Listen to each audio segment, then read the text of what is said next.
Hello future CPAs! For today, our lesson would be net asset acquisition. So sa net asset acquisition, we will still be utilizing the accounting formula. Assets minus liabilities equals common stock plus additional paid-in capital plus retained earnings. In our previous discussion kay Sago and Pandan Company, inacquire ni Pandan Company yung net assets ni Sago Company. So, ang magiging journal entry niyan is sa part ni acquirer, i-debit niya yung acquiring assets and i-credit niya yung acquiring liabilities. So, basically, yung assets and liabilities ni acquiring, which is si Sago Company, i-recognize na ni Pandan Company in the books of the company. Kasama niyang i-recognize yung goodwill and cash, and sa part ni acquiring, i-recognize na niya yung liabilities, equity, and assets. So basically, sasarado na yung libro ni acquiring. Ngayon, kailangan on the date of acquisition is magpe-prepare tayo ng consolidated financial statements ni acquirer. So, pwede possible ipa-compute sa'yo how much is the consolidated assets, total liabilities, ordinary share capital. So, yun yung ituturo namin sa inyo sa araw na to. So, let's proceed with net asset acquisition. So, ito lang yung tatandaan mo kapag net asset acquisition. Assets minus liabilities equals CS plus APIC plus retained earnings.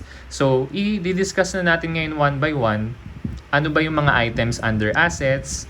Ano ba yung items under liabilities? And so on and so forth. So, from the separate books of each of the acquirer and acquiree, syempre, yung assets ni acquirer. Tapos, i-add natin yung assets ni acquiree. Na ngayon is na-dissolve na because of the merger in net asset acquisition. Syempre, sa liabilities, ipag-add natin yung liabilities ni acquirer and yung liabilities ni acquiree. Tapos, sa equity part, syempre, since ni-recognize natin sa libro natin yung assets and liabilities ni acquiree, hindi tayo magre-recognize ng kahit anong common stock sa part ni acquiree. Kasi, i-recognize na yan sa books ni acquiree. Pero, hindi siya lilipat sa books ni acquirer. So, ang ilalagay lang natin dito sa CS APIC retained earnings is yung books ni or stockholders equity accounts ni acquirer.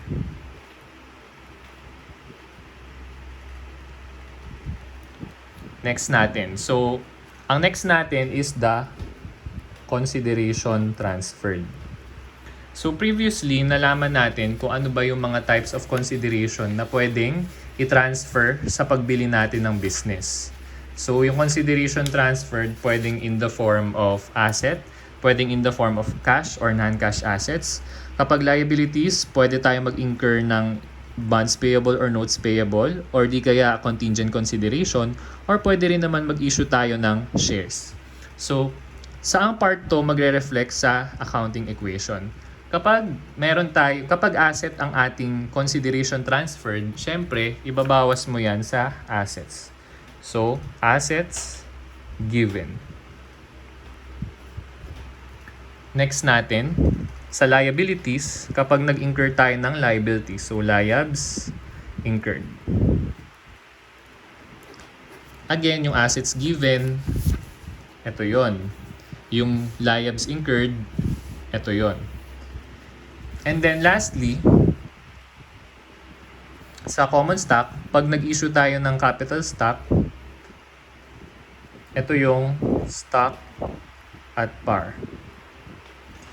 Kapag naman yung in-issue natin na shares, mas mataas yung fair value nito kaysa sa par value, then meron tayong excess over par. I-credit naman natin yon sa additional paid-in capital. So, stock, excess of par.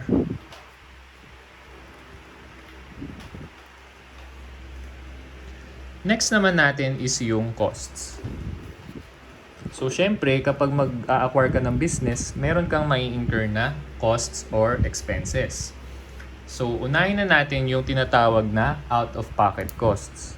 So, ibabawas natin siya sa assets kung nabayaran na natin. So, lagay ko rito, out-of-pocket costs.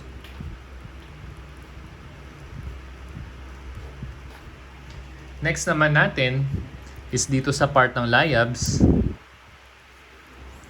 Kapag hindi pa nabayaran yung out-of-pocket costs, then mag-incur tayo ng liability, ibig sabihin. So, dito, costs incurred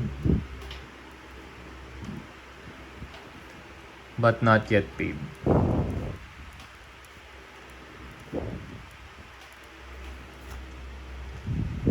Sa part naman ng shareholders' equity, kapag ang consideration transferred natin is equity, which is nag-issue tayo ng shares, magkakaroon tayo ng tinatawag na share issuance costs. Yung share issuance costs, kasama yan or included yan dito sa out-of-pocket costs. Say for example, ang out-of-pocket costs mo is 50,000. Pinaghalong share issuance cost and non-share issuance cost. Yung share issuance cost, for example, 10,000, dito mo naman ngayon yan ima-minus sa equity. So kapag nag-minus ka kasi sa assets, may ima-minus ka dapat sa equity. So dito yon sa additional paid-in capital. I-deduct mo yung share issuance costs. Tapos, yung costs na hindi related sa share issuance, ilalagay naman natin or i-debit natin dito sa retained earnings. So, lalagay ko rito non-share issuance costs na out-of-pocket costs. So again, yung out-of-pocket cost, pwedeng share issuance cost, pwedeng non-share issuance costs. Yung mamaya na examples ng share issuance and non-share issuance costs, babanggitin natin later. Next naman is, paano kung halimbawa, yung additional paid-in capital mo is 5,000 pesos na lang, pero yung share issuance cost mo is 10,000 pesos. So, does it mean magde-negative yung additional paid-in capital natin? Of course not. So, kapag hindi na kayang i-absorb ni additional paid-in capital yung mga share issuance costs, mapupunta yan or i-debit naman natin yan sa retained earnings. So, share issuance costs unabsorbed. Ayan. So, share issuance costs unabsorbed. And then, lastly, di ba kapag sa business combination, meron din tayong tinatawag na goodwill. So, kapag mas mataas yung consideration transferred, wala muna tong NCI kasi net asset acquisition lang to. So, pag mas mataas yung consideration transferred kesa sa fair value ng net asset, meron tayong goodwill. Pero pag mas mataas yung fair value ng net asset sa consideration transferred, meron tayong gain on bargain purchase. So, yung goodwill, syempre, i-add natin yan. So, lagay ko rito, goodwill or gain on bargain purchase. Yung goodwill, i-add natin dito sa assets. Tapos, kapag gain on bargain purchase, i-add natin sa retained earnings. Gain on bargain purchase. And then, lastly, di ba dito sa net asset acquisition, may tinatawag tayo na measurement period. Kapag ang adjustment natin is nagawa natin within 12 months from the date of acquisition, this will be accounted retrospectively as if the adjustment happened on the day of acquisition. But if our adjustment was reflected on the FS beyond 12 months from the day of acquisition, it will be considered as a correction of error. So it's either mag-add tayo or magma-minus tayo from our retained earnings. So dito natin ilalagay yan under retained earnings, number 5, adjustments outside the measurement period. So, basically, ito lang yung tatandaan nyo kapag magko-compute kayo ng problems in relation to net asset acquisition.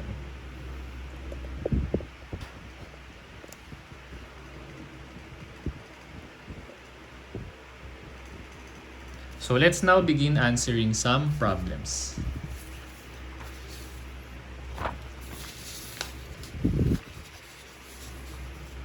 Problem number 1, net asset acquisition or merger. So determine the following: goodwill, total assets, total liabs, ordinary share, APIC, retained earnings, and total shareholders equity. So dapat kapag sa net asset acquisition, after you have reflected the adjustments, yung total ng shareholders' equity is dapat mag-equal siya sa assets minus liabilities. Kasi kapag hindi nag-equal, ibig sabihin may na-overlook ka or meron kang nagkamali na amount. So let's read the given. On January 1, 2027, ABC Company acquired the net assets of DF Company. The following information were gathered on January 1, 2027 or our date of acquisition. So, ito yung kanyang current assets, non-current assets. Si ABC, ang tawag natin sa kanya is acquirer. Si DAF, ang tawag natin sa kanya is acquiree. So kapag nag-merge sila, ang surviving entity is si acquirer, which is si ABC Company. Case 1. ABC issued 10,000 of its ordinary shares in exchange for the net assets of DF Company. So dun sa pinag-aralan natin na consideration transferred, ang consideration transferred daw ni ABC or ni acquirer is itong equity, which is issuance of shares. So possible dito sa formula na diniscuss natin kanina sa net asset acquisition, dito sa Contran, mayroon siyang epekto kaagad sa common stock and additional paid in capital. Yung technique dito sa pagsasolve ng problem sa net asset acquisition, dapat alam mo kung saang part ng accounting equation makakaapekto yung accounting event. For example, dito pa lang sa consideration transferred, the fair value of ABC's shares is 245. So dito makikita natin na ang par value daw ng shares ni ABC is 200 pesos. Actually, si DEF din, 200 din yung par value niya. Pero ang focus natin ngayon is si ABC. So since 245 yung fair value niya, may sobrang 45 pesos. Yung sobrang 45 pesos, mapupunta yan sa stock excess of par, which we will credit under additional paid in capital. So let's compute for the excess. 245 minus 200 par value times how many shares? 10,000. So 10,000. Let's compute. 245 minus 200 times 10,000. 450,000. Next natin, yung par value, computein din natin. 200 times 10,000 shares. Let's compute. 200 times 10,000, 2 million pesos. So in addition, the fair value of the current assets of DEF is 200,000. So kanina, ang current assets daw is 225,000. Ngayon, under PFR's free acquisition method, step number 3, dapat i-measure natin ang identifiable assets ni acquiree at fair value. Acquisition date, fair value to be specific. So, yung 225,000, para maging 200,000, ma-minusan natin ng 25K. So, minus 25K equals 200K na lang. So, lastly, the non-current assets of ABC were understated by 310,000. So, we can simply ignore yung third bullet kasi si ABC, non-current asset yan ni acquirer. So, okay, kung understated ang 310,000, edi 5,250 plus 310,000, yun yung fair value ng non-current assets ni ABC. Pero ang tanong, nire-require ba sa atin ng accounting standard na i-update ang fair value, pati fair value ni acquirer? The answer is no. Acquiree lang ang required na tayo na i-restate at fair value. So, wala tayong magiging problema sa book value ng mga assets and liabs ni acquirer. We can simply ignore this. So, kapag may mga nakita kayong ganyan na binibigay yung info about the fair value of asset or liab ni acquirer, pampalito lang yon. Next, ABC paid the following out-of-pocket expenses in relation with the business combination. So, eto na. Audit fee for SEC registration of share issue, printing cost of share certificates, DST on the new shares, legal fees for the contract, and other direct cost of acquisition. So yung may mga nakita kang word na share, yan yung mga tinatawag natin na share issuance costs. At ang share issuance costs, as we mentioned a while ago, binabawas natin yan sa additional paid in capital. So let's try to add this. 8,000 plus 25 plus 15. 12,000. So 12,000. Next, etong mga expenses na to, yan yung sinasabi naman natin na out-of-pocket costs na hindi siya share issuance cost. Okay? So, lagyan na lang natin non-SIC. Let's add 3,000 plus 33,000. That's 36,000. Our total out-of-pocket costs is 12,000 plus 36,000. 48,000. So, let's determine the following. First, goodwill or gain on bargain purchase. So, let's solve for that. Again, our formula for goodwill or gain on bargain purchase, according to our previous lecture, is consideration transferred equals FVNA. So, itatranspose lang natin to sa side na to para Contran minus FVNA. Huwag mo muna pansinin yung NCI kasi sa consolidation pa yan. Okay, so sulat ko na lang dito. Consideration transferred minus fair value of net assets. Our consideration transferred is pag-add lang natin tong par value and excess over par. That means 245 fair value times 10,000 shares. So pag-add lang natin to. So that's 2,450,000. So our consideration transferred is 2,450,000. Our fair value of net assets is 200K plus 1,385K non-current assets minus liabs 345K. So let's compute. 200,000 plus 1,385,000 minus 345,000. 1,240,000 is our FVNA ni acquiree. So, 1,240,000. Let's deduct 2,450 minus 1,240 is 1,210,000. So, it means 1,210,000 ang goodwill natin for case number 1. Ito. So, sulat na natin dito, goodwill is 1,210,000. Next, compute total assets. So, dito, total assets. Again, sa assets, ang items natin is assets ni acquirer, acquiree minus assets given minus out-of-pocket costs plus goodwill. So, kopyahin lang muna natin. Again, assets is acquirer, assets, acquiree assets, assets given, out-of-pocket costs, and lastly, goodwill. Let's compute. Assets ni acquirer muna tayo.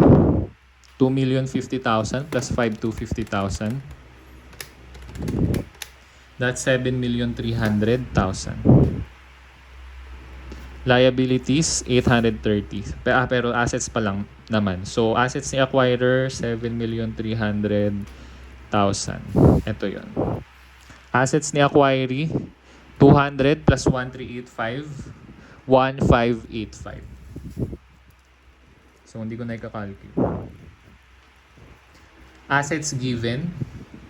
Since sa case number 1, ang consideration transferred is issuance of shares, ang apektado lang sa atin is yung sa side ng equity. Sa side ng asset, wala. So, asset given is wala. Out-of-pocket cost. So, sabi rito, ABC paid the following. So, bayad na. Kasi kapag hindi pa bayad, dito yan, sa cost incurred but not yet paid. Pero since bayad na, paid na, dito na siya sa out-of-pocket costs, so credit asset tayo. So, i-deduct natin. Ang out-of-pocket costs natin is 48,000.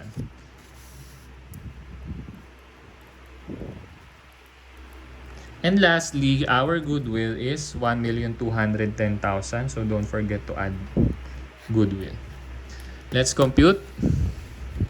7,300,000 plus 1,585,000 minus 48,000 plus 1,010,000. 10,047,000 is our total asset. So, total assets, 10,047,000. Next naman natin is how much is the total liabilities. So, ang liabilities natin, according to our discussion a while ago, liabs ni acquirer, ni acquiree, plus liabs incurred. So, pag liabs incurred plus pala yan. Pero ang epekto niya sa accounting equation, sa left side, ima-minus mo siya sa assets. So, pero sa liab, i-add mo yan. Yan, dalito lang tayo. And then cost incurred but not yet paid, i-add mo din. So, kopyahin lang natin. Again, total liabs is acquirer, acquiree, liabs incurred,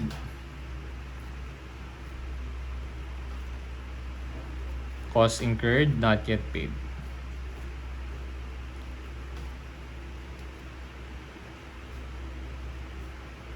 So, tsagain lang muna natin isulat. Mamaya sa case 2, hindi na natin kailangang i-rewrite ulit. Okay, so, ang liability ni acquirer is 830,000, kay acquiree 345. So, 830,000, 240, or 345,000. Next natin is yung liabs incurred. So since ang kontra natin for this problem is ordinary shares, equity securities, wala tayong incurred na liab. Cost incurred not yet paid. Again, your out-of-pocket expenses is already paid. Lahat ng out-of-pocket is paid na. So, wala tayong cost incurred not yet paid. So, simply acquirer plus acquiree. 830,000 plus 345,000, 1,175,000.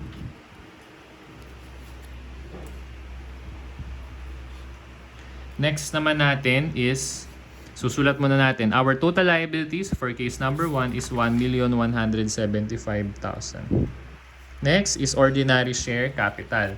So, ang ordinary share capital ni acquirer is 4 million.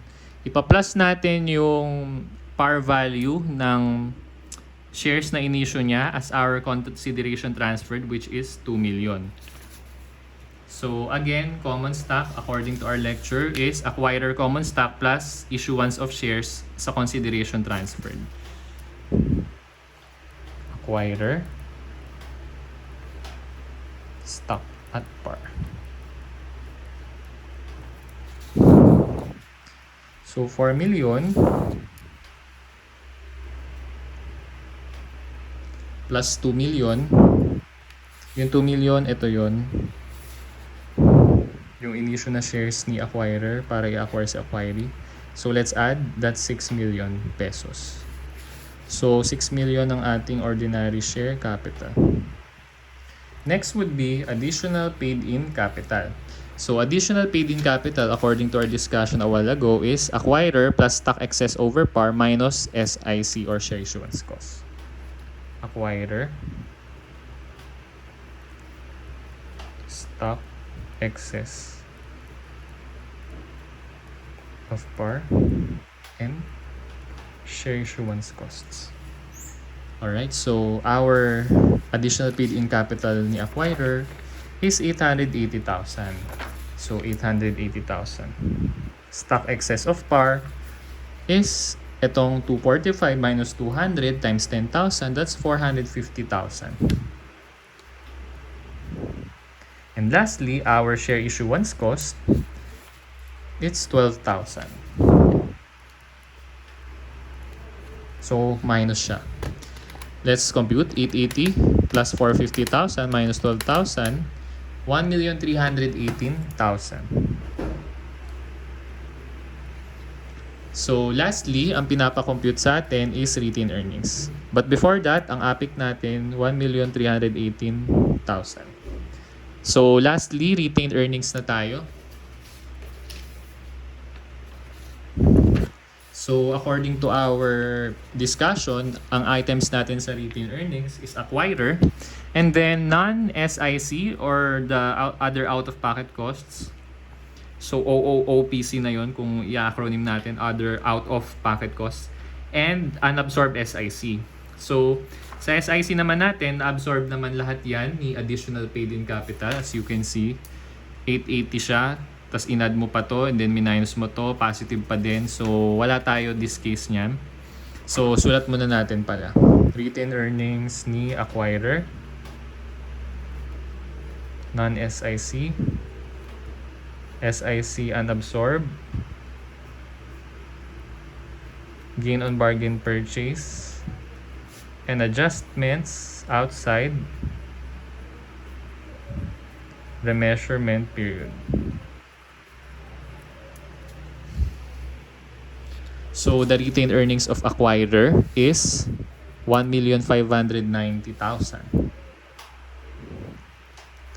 Non-SIC is 36,000. Kanina, ni-reflect na natin yung SIC sa API. SIC unabsorbed, wala. Gain on bargain purchase, goodwill tayo in this case. According to our number 1, ito siya, goodwill tayo, di ba? So, wala to. And then, adjustment outside remeasurement period, wala rin namang sinabi sa problem. So, let's compute. By the way, yung SIC, i-deduct natin yan. Or, sorry, non-SIC. Or simply out-of-pocket costs na hindi SIC. 1,590,000 plus, wala pala, minus 36,000, 1,554,000. So, our conso RE is 1,554,000.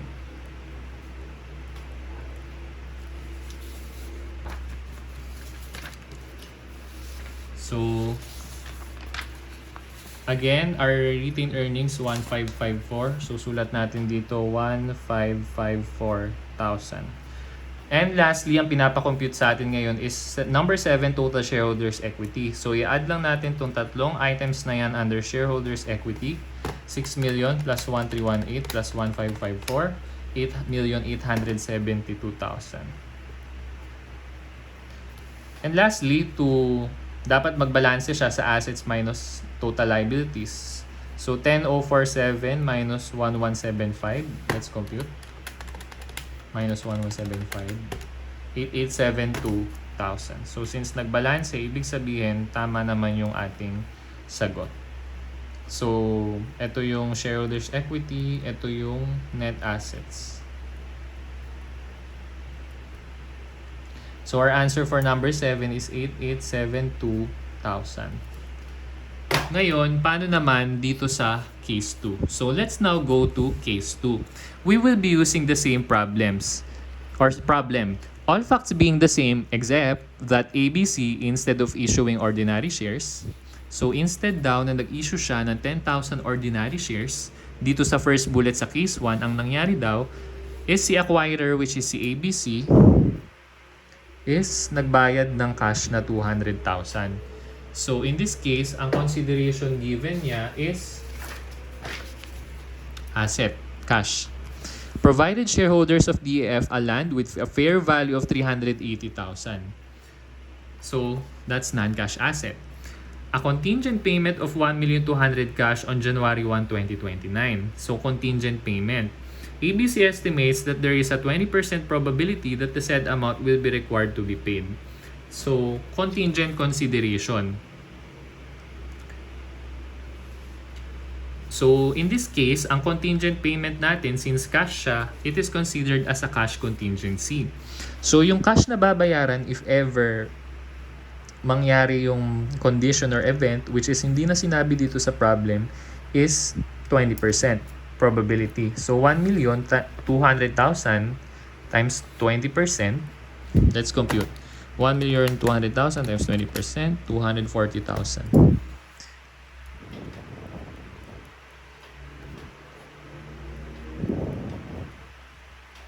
So, yan yung ire-record natin sa libro natin na contingent payment or contingent liability. Ngayon, baka naitatanong nyo, bakit ire-recognize? Ang pinag-aralan nyo sa IA2 under your PAS 37, your accounting standard for provisions and contingencies, ang contingent liability is hindi nire-record pero dinidisclose lang. So, it is an exemption to the rule under PFRS 3. This time, sa PFRS 3, pag meron tayong contingent liability as a consideration transferred, i-recognize natin yan sa books ni acquirer. Okay? So, exemption siya under PAS 37, Provisions and Contingencies.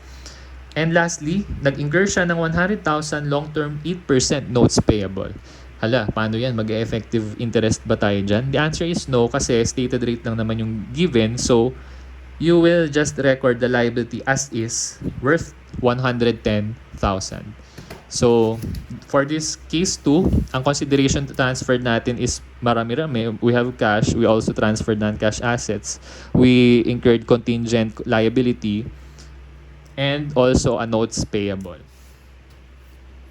Okay, so determine the following. Number 1, goodwill or gain on bargain purchase. So, balikan na natin kanina.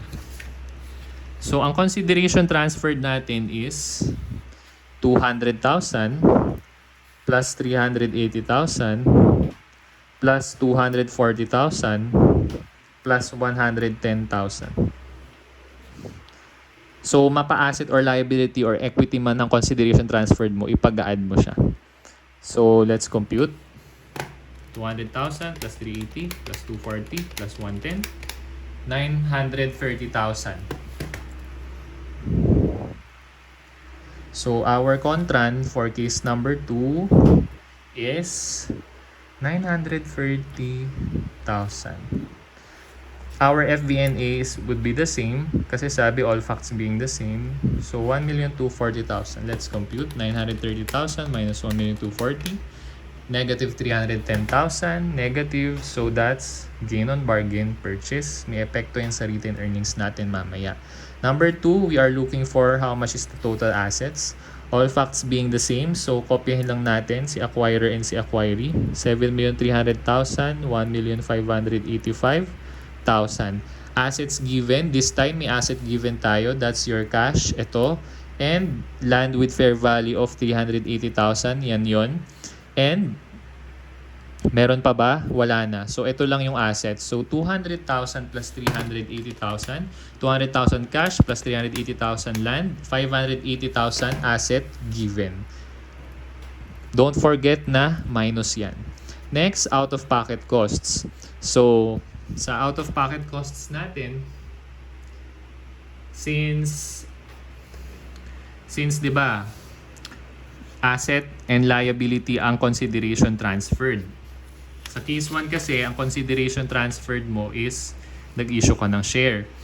Ibig sabihin, itong mga share issuance costs na yan, kapag hindi ka naman nag-issue ng equity shares, hindi mo yan may incur.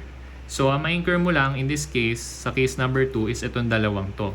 So, that's 36,000 pesos. Wala tayong share issuance costs kasi ang consideration transferred mo is asset and liability lang. Wala kang consideration transferred na equity. Hindi ka nag-issue ng shares. So, paano ka magkakaroon ng share issuance cost in the first place, di ba? Goodwill, since gain on bargain purchase tayo for case 2, wala tayong goodwill. So now let's compute your total assets. 7,300,000 plus 1,585 minus 580 minus 36,000. 8,269,000 is your total assets. So mamaya check natin kung babalance. Next naman natin, how much is your total liabilities? So all facts being the same naman. So kopyahin lang natin yung liabs ni acquirer and acquiree. Next naman is liabs incurred. So in this case, meron tayong liab incurred. Contingent consideration worth 240,000 sa third bullet yan. And 110,000 worth notes payable sa fourth bullet yan. So 240,000 plus 110,000. 350,000. So liabs incurred, 350,000. I-add mo yan na. And then lastly, cost incurred but not yet paid. So since again, sabi rito, ABC paid. Sa case 2 naman, wala na bang nabanggit na hindi bayad yung costs kasi all facts being the same. Ang hindi lang naging same sa facts natin with case 1 is yung consideration transferred. So, wala pa rin tayong cost incurred. So, now let's add 830,000 plus 345,000 plus 350,000. Our total liabilities, 1,525,000. Next natin is yung common stock natin. So, our common stock All facts being the same naman except dito sa consideration transferred. So wala dyan. Dahil ang kontra natin sa case 2 is asset liab. So ito lang yon 4 million. So our common stock is 4 million under case 2. Lastly, additional paid in capital. So all facts being the same naman, so 880 pa rin dito. Stock in excess of par, lagay na rin dyan natin, issued. So wala tayong in-issue sa case 2. Share issuance cost, wala din since wala kang in-issue na shares. So ang APIC mo is, kung ano lang yung APIC ni acquirer under case 2, 880,000. Lastly, your retained earnings. Your retained earnings, dito, kopyahin lang natin kay acquirer, 1,590,000. Non-share issuance cost, yes, na-incur natin yan, 36,000. Ang hindi natin na-incur, yung share issuance cost kanina. So, wala tayong SIC unabsorbed, mas lalong wala. Gain on bargain purchase, meron. For case number 2, gain on bargain purchase tayo na 310,000. So, let's just copy this. 310,000. And add yan, kasi gain. Sorry. And lastly, adjustment outside the measurement period. Wala namang ganyan tayo sa problem. So, let's compute. Your retained earnings, 1,590 minus 36,000 plus 310, 1,864,000 is your consolidated retained earnings. So, let's copy one by one our answers. Number 1, how much is the goodwill or gain on bargain purchase? 310,000. Total assets, 8,269,000.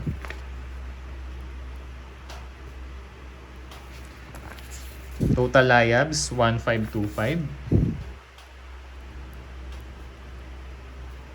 Common stock, 4 million.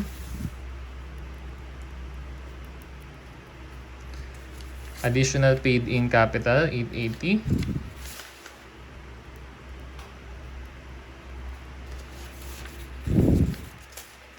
Retained earnings, 1,864. Let's compute. Assets minus liabilities, 8,269 minus 1,525, 6,744. Let's add this 3.